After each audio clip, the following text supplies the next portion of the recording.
رحمۃ اللہ تعالیٰ علیہ آپ فرماتے ہیں کہ میں حضرت حماد مکی سے ملا اور انہوں نے مجھے ایک واقعہ بیان کیا. کہنے لگے کہ ایک رات میں مکہ مکرمہ میں تھا اور مکے کے کسی قبرستان میں چلا گیا. بہت ساری قبریں تھیں، کسی قبر کے پاس بیٹھا تو قبر کے سرہانے سر رکھ کے مجھے نیند آ گئی. میں سو گیا قبرستان کے اندر، قبر پہ سر رکھ کے قبر کو تکیہ بنا کر مجھے نیند آ گئی، سو گیا. فرماتے ہیں کہ میں خواب میں دیکھتا ہوں کہ سارے مرحومین اپنی قبروں سے باہر نکل کے بیٹھے ہیں اور حلقہ لگائے بیٹھے ہیں مرحومین قبر سے. تو میں پریشان ہوا، میں نے ان سے پوچھا کہ قیامت آ گئی، تم لوگ اپنی قبروں سے باہر نکل گئے، محشر برپا ہو چکا ہے؟ تو ان مرحومین نے کہا محشر نہیں ہے، بات یہ ہے ہمارے خاندان میں سے کسی نے ہمیں سورہ اخلاص پڑھ کے اس کا ثواب بھیجا تھا، پورا سال ہو گیا ہے، روزانہ رات کو جمع ہوتے ہیں، اسی کا ثواب ایک دوسرے کو بانٹتے رہتے ہیں، اسی کا ثواب آپس میں تقسیم کرتے رہتے ہیں. تو یہ صرف پڑھنے کا ثواب ہے کہ ایک لفظ کے بدلے میں اللہ تعالیٰ ایک ایک حرف کے بدلے میں 10 نیکیاں دیتا ہے. اور سمجھ کے پڑھنے کا ثواب کتنا ہے؟ سمجھ کے پڑھنے کا ثواب اتنا ہے کہ علماء نے لکھا کہ پھر وہ جانتا ہے اور پڑھنے اور سمجھنے والا جانتا ہے، پھر وہ اپنے خاص خزانوں سے عطا فرماتا ہے. تو سورہ بقرہ کا جو نام ہے، بقرہ عربی میں کہتے ہیں گائے کو. عربی میں تو بقرہ گائے کو کہتے ہیں اور بکری کو عربی میں غنم کہتے ہیں، غین نون اور میم غنم، اور بقرہ گائے کو کہا جاتا ہے. اس سورت کا نام گائے کے نام پر اس لیے رکھا گیا ہے کیونکہ اس سورت کے اندر دنیا کی سب سے مہنگی گائے کا ذکر ہے. ایسی گائے کہ جو آج شاید اگر کوئی خریدنے کے لیے جائے تو اس کو تو مل نہیں سکتی، مل جائے تو خرید نہیں سکتا. اتنی عظیم الشان گائے کا ذکر اس صورت میں اللہ تعالیٰ نے فرمایا. وہ گائے تھی کیا؟ بنی اسرائیل کے اندر ایک بزرگ تھے، اللہ کے ولی تھے. ان کا ایک بیٹا تھا. ان کے انتقال کا وقت جب قریب آیا تو ان کے پاس ایک بچیا تھی، ایک گائے کا بچہ تھا. وہ اس بچیا کو جنگل میں لے کر گئے اور جنگل میں ایک درخت کے سامنے کھڑے ہو کر انہوں نے کہا اے اللہ، یہ بچیا میں تجھے امانت کے طور پر دیتا ہوں. میرا بچہ چھوٹا ہے، مجھے معلوم ہے میری موت کا وقت قریب ہے. جب بچہ میرا بڑا ہو جائے تو میری امانت میرے بچے کو واپس کر دینا، جب تک تو اسے اپنی امانت میں رکھ. یہ کہہ کر وہ بزرگ گھر آ گئے. کچھ دنوں کے بعد ان کا انتقال ہو گیا. بچہ ان کا چھوٹا تھا. وقت گزرتا گیا، بچہ جوان ہوا.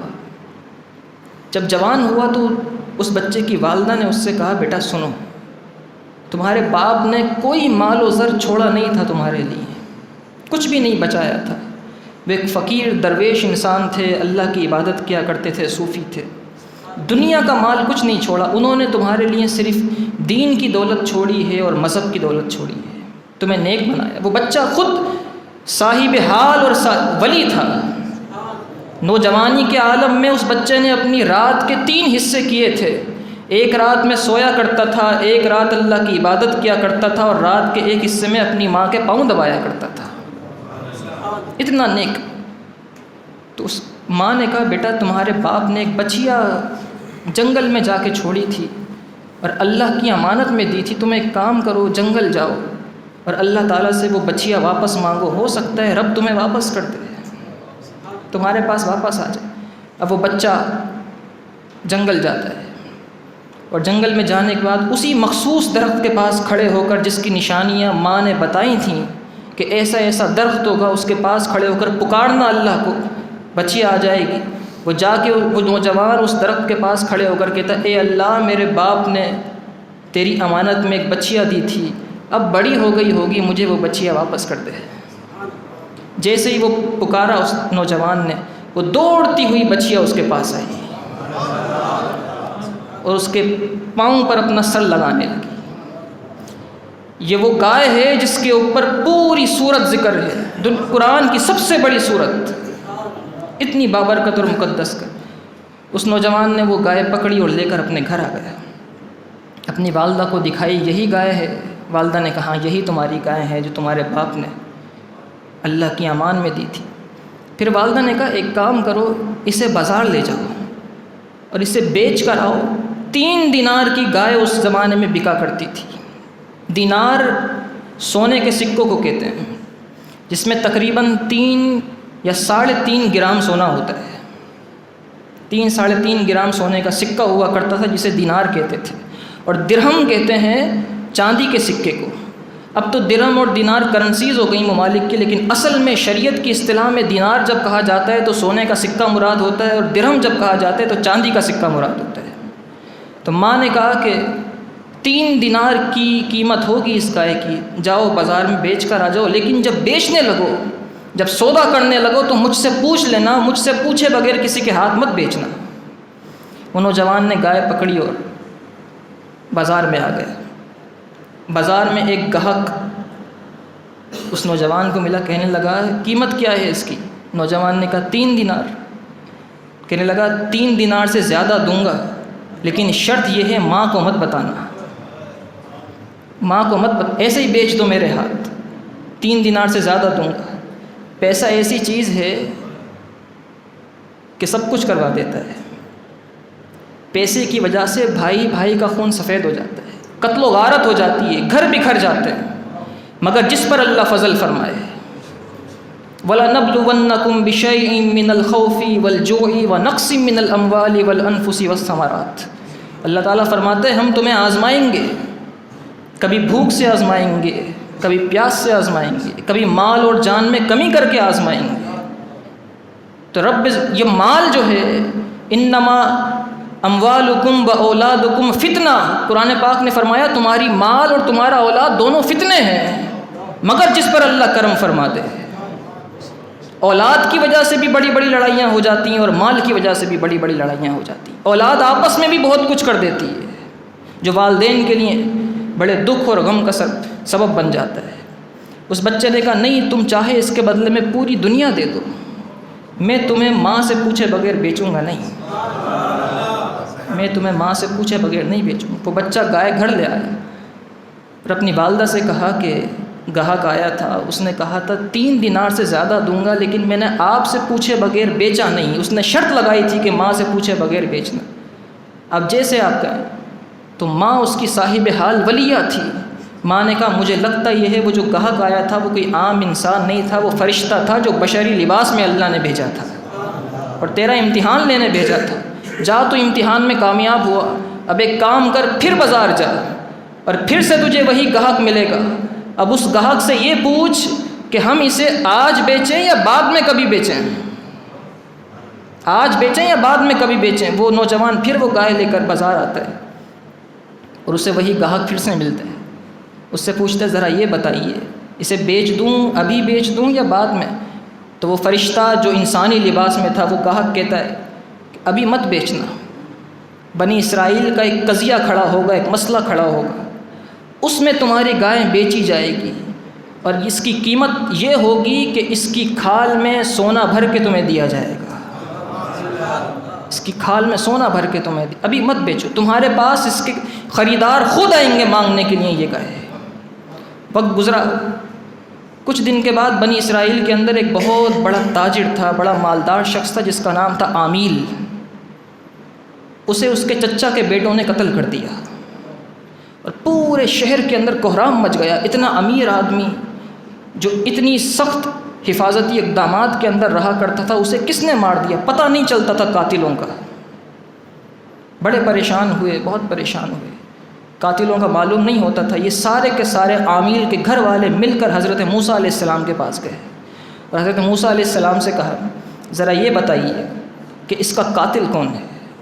حضرت موسیٰ علیہ السلام نے فرمایا ایک کام کرو، اللہ تعالیٰ یہ حکم دیتا ہے کہ ایک گائے خریدو، اس گائے کو ذبح کرو اور ذبح کرنے کے بعد اس کی ہڈی لے کر اس لاش کو مارنا، تو یہ خود زندہ ہو کر بولے گی میرا قاتل کون ہے۔ ان لوگوں نے کہا ذرا یہ بتائیں وہ گائے کیسی ہو؟ قرآن مجید فرقان حمید نے اس واقعے کو اس طرح بیان فرمایا، فرمایا قالوا ادع لنا ربک یبین لنا ما ہی۔ ان بنی اسرائیل کے لوگوں نے کہا اے موسیٰ آپ دعا کیجیے اپنے رب سے، آپ کا رب بیان کرے ہمیں وہ گائے کیسی ہو۔ قال انہ یقول انہا بقرۃ لا فارض ولا بکر۔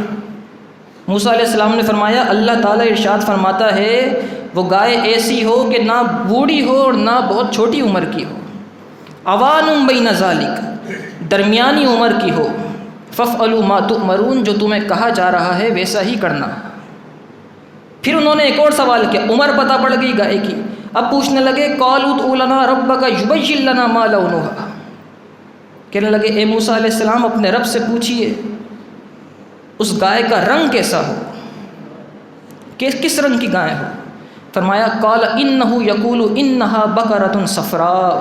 موسیٰ علیہ السلام نے فرمایا رب فرما رہا ہے کہ وہ گائے پیلے رنگ کی ہونی چاہیے، زرد رنگ کی گائے ہونی چاہیے۔ زرد رنگ کی گائے تو ہوتی ہی نہیں ہے، اتفاق سے دنیا میں ایک ہی گائے زرد رنگ کی تھی جو اس نوجوان کے پاس تھی، حضرت مولا علی نے۔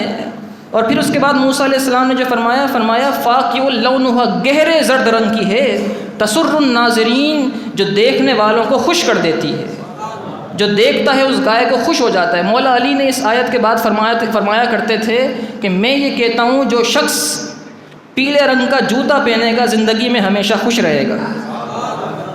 فرمایا رب نے فرمایا ہے نا کہ پیلے رنگ کی گائے ہیں، جو دیکھتا ہے خوش ہو جاتا ہے۔ آپ فرماتے تھے جو پیلے رنگ کا جوتا پہنے گا اس میں بھی یہ خاصیت آئے گی کہ وہ خوش رہے گا، جو زرد رنگ کے کپڑے پہنے گا وہ خوش رہے گا۔ فرمایا قالوا ادع لنا ربک یبین لنا ما ہی۔ پھر ایک اور سوال کیا بنی اسرائیل نے، کہنے لگے اپنے رب سے دعا کیجئے، پوچھئے بیان کرے وہ گائے کیسی ہو۔ ان البقرہ تشابہ علینا، وہ گائے ہم پر مشتبہ ہو چکی ہے، سمجھ میں نہیں آتا۔ وَإِنَّا إِن شَاءَ اللَّهُ لَمُهْتَدُونَ، اور بے شک ہم اگر اللہ نے چاہا تو اسے پا لیں گے۔ یہاں بنی اسرائیل نے انشاءاللہ کہہ دیا تھا، وَإِنَّا إِن شَاءَ اللَّهُ لَمُهْتَدُونَ، ورنہ ڈھونڈتے رہتے پوری دنیا ملتی نہیں گائیں۔ انشاءاللہ کہنے کی برکت تھی کہ انہیں بنی اسرائیل میں اپنے ہی قوم میں گائیں مل گئی۔ اب وہ لوگ موسیٰ علیہ السلام سے نشانیاں پوچھ کر کے زیادہ بڑی عمر کی نہ ہو، پیلے رنگ کی ہو، اور پھر اور بھی نشانیاں بیان کی گئیں کہ اس سے جو ہے وہ زمین میں ہل چلانے کی خدمت نہ لی گئی ہو، زمین کو سیراب کرنے کی خدمت نہ لی گئی ہو، خدمت نہ لی گئی ہو اس گائے سے، صرف اور صرف وہ گائے ہو اور بغیر عیب کے، مسلمۃ لا شیۃ فیہا، بے عیب ہونی چاہیے، داغ دھبا نہیں ہونا چاہیے اس میں۔ یہ ساری نشانیاں پوچھ کر موسیٰ علیہ السلام کے پاس سے یہ لوگ پھر ڈھونڈتے رہے اور انہیں وہ نوجوان مل گیا، اور اس نوجوان سے انہوں نے وہ گائے خریدی، اسے ذبح کیا۔ بہت فربے اور بڑی موٹی اور بہت قدآور گائے تھی۔ اس گائے کی کھال میں سونا بھر کے انہوں نے اس نوجوان کو دیا، اور پھر اسے ذبح کرنے کے بعد اس کی ایک ہڈی اس لاش کو ماری تو وہ لاش زندہ ہو گئی، اور کہنے لگی مجھے میرے چچا کے 2 بیٹوں نے قتل کیا۔ یہ کہنے کے بعد پھر وہ واپس اس کا انتقال ہو گیا، کیونکہ موت تو آنے والی چیز ہے، وہ آ جاتی ہے، اور پھر اس کے بعد اس کا پھر انتقال ہوا۔ قاتلوں کا پتہ پڑ گیا، مقتول نے خود بتایا۔ لیکن یہاں اس واقعے کو قرآن مجید فرقان حمید نے اتنی تفصیل کے ساتھ کیوں بیان کیا، اور پھر قرآن کی پوری سورت کا نام اس پر کیوں رکھا گیا؟ مفسرین نے بہت ساری وجوہات بیان کی ہیں، ان میں سے ایک بہت بڑی وجہ یہ بیان کی ہے کہ اگر انسان اپنے بڑوں سے مشورہ لے کر کوئی کام کرتا ہے کبھی نقصان میں نہیں جاتا، کبھی نقصان میں، بالخصوص اگر جو والدین کہہ دیں اس پر عمل کرتا ہے۔ آج تو جو نیو جنریشن ہے، جو نئے لوگ ہیں، وہ تو اپنے ماں باپ کو دقیانوسی سمجھتے ہیں نا، کہ ان کو تو کچھ پتہ ہی نہیں ہے، ہم نے جو پڑھا ہے وہ تو بہت زیادہ ہے، تم 90s کے، ہم اس زمانے کے، تم 80s کے، ہم اس زمانے کے، یوں کہا جاتا ہے نا۔ لیکن جو ماں باپ سے پوچھ کر عمل کرتا ہے اس کے اندر رب ذوالجلال کبھی اس کو نقصان میں نہیں ڈالتا۔ دوسری بات بزرگوں نے یہ لکھا، مفسرین نے یہاں پر، کہ دیندار لوگ جو ہوتے ہیں، اللہ والے جو ہوتے ہیں، لوگ اپنے بچوں کو دینی تعلیم نہیں دیتے کہ کمائے گا کیا، کھائے گا کیا، پڑھے گا کیا کرے گا۔ علماء نے لکھا سورہ بقرہ کا ذکر قرآن کی دوسری اور سب سے بڑی سورت کے ذکر اس لیے اللہ تعالیٰ نے فرمایا ہے، یہ بتانے کے لیے کہ دیکھو دیندار کے پاس اگر ایک گائے بھی ہوتی ہے تو اس میں بھی سونا بھر کے رب دے دیتا ہے، اس میں بھی رب اتنی برکت ڈال دیتا ہے کہ اسے سونا بھر کے اس میں مل جاتا ہے۔ تو دین کی برکتیں رب ذوالجلال اس صورت کے اندر بیان فرما رہا ہے، اور پھر پوری صورت آگے بہت طویل ہے۔ اللہ پاک ہمیں قرآن مجید فرقان حمید پر عمل کرنے کی توفیق عطا فرمائے اور سمجھ کے سیکھ کے قرآن مجید فرقان حمید پڑھنے کی توفیق اور سعادتیں عطا فرمائے۔ انشاءاللہ العزیز اسی طریقے سے روزانہ قرآن مجید فرقان حمید جو تراویح میں پڑھا جائے گا اس کا خلاصہ اردو میں بیان کریں گے۔ آپ خود بھی تشریف رکھیں، شرکت فرمائیں اور ہو سکے تو اپنے احباب کو، اپنے دوستوں کو بھی لے کر آئیں۔ زندگی میں یہ موقع بار بار نہیں آتے۔ اللہ تعالیٰ نے قرآن پاک سیکھنے کا موقع اگر دیا ہے تو اس سے فائدہ اٹھائیں۔ اللہ پاک ہمیں رمضان المبارک کا ادب کرنے کی توفیق عطا فرمائے۔ اللہم انت السلام و منک السلام۔